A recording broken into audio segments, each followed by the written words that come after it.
Are you really living? Do you want some real adventure in your life? Well, in this video, I'm going to tell you about the 5 most epic overland adventures that you can do. All right, here we go. Number 5, the Trans-Siberian Adventure. So the Trans-Siberian is the longest railway on Earth. It goes 9,000 kilometers. Starting in Moscow, Russia, going all the way across Siberia to Lake Baikal, at which point it splits off. You can either go east to Vladivostok, head for China, or you can go south through Mongolia and into China. That's what I did. Then I went all the way through China over a couple of weeks and ended up in the Philippines. If you wanted to make this extra long, you could even start as far as Portugal and take the train all the way across Europe to Moscow.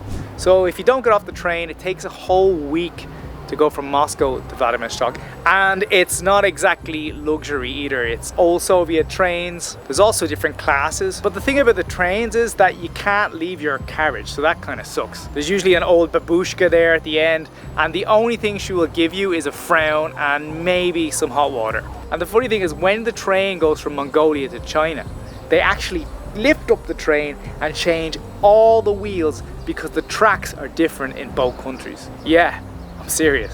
I highly recommend taking the Trans-Mongolian route because Mongolia is incredible. Beautiful steppe landscapes. This is the home of Kangas Khan. You can go out to some national parks there, stay in a traditional yurt, go horseback riding, even play golf. And China, don't get me started on China. So much to see and do. As for Russia, Lake Baikal is one of the coolest places I've ever been. This is the deepest lake in the world. In fact, did you know that this lake is so deep it contains 1/5 of all the world's fresh water? There's an island in the middle of the lake. You can stay out there. It got this really cool backpacker scene, you know, sawdust in the toilet kind of places. They build a big campfire there at night, play guitar, drink vodka. When you go to Siberia from Moscow, people are so much nicer. You know, Moscow, huge city, 10 million people, not the friendliest people, I'll be honest. Great nightlife though. St. Petersburg, on the other hand, they're a bit more European, a bit more open, a bit more liberal, cool town. Obviously, whether you do this trip in summer or winter makes a massive difference. Number 4, Cairo to Cape Town. So I've actually done this one complete. Started in Cairo, went all the way down through Africa to the southern tip. It was probably the most epic overland adventure I've ever done. So you start in Cairo, do the pyramids, take a boat down the Nile. There's a ferry into Sudan. You visit the incredible Meroe pyramids there in the desert. Sudan actually has more pyramids than Egypt. They're not as big, but they're far more isolated. In fact, when I went with my friend, we camped out there in the middle of the desert right beside the pyramid and there was 0 people. Absolutely unreal. It's a little difficult at the moment. Sudan has been plagued by conflict since independence. A little bit of terror. Then of course you go on to Ethiopia, one of my favorite countries in the world. You got deserts, you got jungles, the rich history. It's got the most UNESCO sites in the whole of Africa. It's the birthplace of coffee. It's the only country in Africa that retains its indigenous alphabet. Beautiful people, and the food is just incredible. But there's also a war there at the moment. Now I think about it, up in the north. So Sudan, Ethiopia, both kind of war zones at the minute. Hey, I told you these were adventures. Then of course you got Kenya, Masai Mara, safaris, Uganda, whitewater rafting. You can pop into the Congo, visit some gorillas. Tanzania, Zanzibar, Mount Kilimanjaro. Then you can take the train from near Zanzibar all the way across into Zambia, where you'll find the most beautiful place in the world, Victoria Falls. Wow. You can do bungee jumping there. You can go south to Botswana, Zimbabwe. I highly recommend though the route through Namibia, maybe the most picturesque desert in the world. You can do skydiving there, quad biking, sandboarding. Namibia is amazing. And then you head to South Africa, Cape Town, probably the most beautiful city in Africa. You can dive with great white sharks there, it's super cool. So Cairo to Cape Town, of course it makes the list. Number 3, Panamericana. Alaska to Argentina by land. The longest road trip in the world, allegedly. My mate just done this. He bought a van, got it all kitted out, and he spent over a year driving through all of America, Canada, down through Mexico, all of Central America, down to Colombia and southwards from there. I was lucky enough to join him on part of this trip. I joined him from Nicaragua to Panama. Then I got to do a segment with them this year. We needed to bring the van back up to Mexico because my friend moved to Mexico. So we started in Lima, Peru, all the way up the coast, through Ecuador, and then into Colombia. I've also been all the way down to Ushuaia when I was on my way to Antarctica. Really beautiful place. A caveat to this, it isn't the longest road in the world because when you hit Panama, there is the Darien Gap, which is uncrossable by road. And believe it or not, for my friend to ship the van from Panama to Colombia, it cost more than shipping it from Europe to North America. It was like 6K, be warned. So this is probably the tamest on the list. Loads of backpackers going from North America down to South America. So you can take buses, you find lots of hostels, really good infrastructure, but still a blast. Highlights obviously, Alaska, Mexico, the cuisine, Chichen Itza, one of the wonders of the world. Apparently Guatemala is amazing.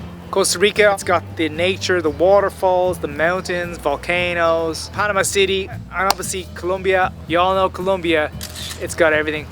It's beautiful. Also one of my favorite countries, Machu Picchu. Lima was class, the food, ceviche. Patagonia, obviously, highly recommended you learn Spanish for this one. You're going to be using it all the time. Spanish is also the easiest language to learn. So yeah, Panamericana, can't go wrong. Number 2, Casablanca to Cape Town. And I'm just saying Casablanca to Cape Town because of the sea to sea. I like alliteration.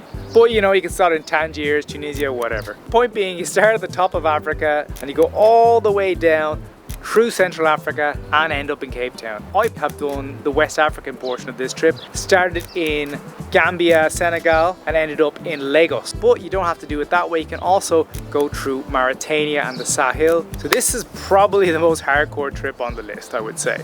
Because West Africa and Central Africa are intense. They are not for beginners. We're talking bush taxis, unpaved roads, traveling from Guinea-Bissau to Guinea. We had to take a van and put it on a wooden raft. We had to pull a chain to pull the raft with the van on it across the river. Journey from hell. And you'll have to do a lot of travel like that in West Africa and Central Africa. It's tough, but real adventure. And the bribes, especially if you go to Nigeria. We paid more bribes the first 24 hours in Nigeria than we did the previous 2 months in West Africa. Imagine that. We also got chased by the police that night. We were on the back of a motorbike, got knocked off the bike, fell over. Then they stole the bike and robbed us. And that was the police. Highlights from this trip obviously include the Sahara Desert, the Congolese jungle. I was a big fan of Sierra Leone. Incredible beaches, awesome nightlife. I also really like Cote d'Ivoire and Guinea. Got waterfalls, really like the people over there. Also Morocco, incredible country if you haven't been. Winding bazaars, beautiful deserts, yummy food, loads of culture. Lagos nightlife, Victoria Island, it's wild. But as I said, not for beginners, guys. Maybe head to Thailand first or something. Or go to East Africa. And last on the list, the Silk Road. So traditionally this route starts in Turkey, goes all the way across Asia and ends up in Xi'an, China. It's actually more like the Silk Roads because there's a couple of different routes you can take. So this was obviously a very famous historical route, a lot of trade. This was once the center of the world. While I haven't done the route in one go, I have done Turkey, Iran, went snowboarding with my dad in Kazakhstan one year. I was only in Uzbekistan and Tajikistan a couple of months ago, in fact. If you're gonna do the Trans-Siberian, or you're going to do the Silk Roads, I highly recommend you learn Russian. So some highlights, obviously, Iran, loads of history, Isfahan and Shiraz, all that. Alcohol is illegal in Iran, but if you know people, there's a delivery service. The nightlife in Central Asia, on the other hand, these are Muslim countries, but they were under the Soviet Union, and so they're pretty liberal, so it's not very strict. You get 24-hour bars there, the visa policies have changed, they're interested in foreign direct investment. I'm very bullish on Central Asia. Also, another really interesting place to visit is Turkmenistan. It's like the North Korea of Central Asia. You have to go with a tour, very strange place. There's a lot of interesting YouTube videos about it, you can check it out. And if you wanted to do some amazing detour, I highly recommend the Caucasus, Georgia, maybe one of my favorite countries in the world, the wine, the food. Armenia's cool too, Baku, yeah, Caucasus is a class. The Pamir Highway in Tajikistan, the mountains of Kyrgyzstan, famous for their trekking. Then of course you have Western China, which is a whole other thing. Haven't been, would love to go. And if you really want to add in the danger, it's got Afghanistan on the list. I have a mate who's doing this trip, right at this very moment. He got a 4x4 and he's in Afghanistan right now. Let me call him. Is he answering? Ivan, how's it going? How's Afghanistan? Bro, loving it. Place is amazing, totally worth it.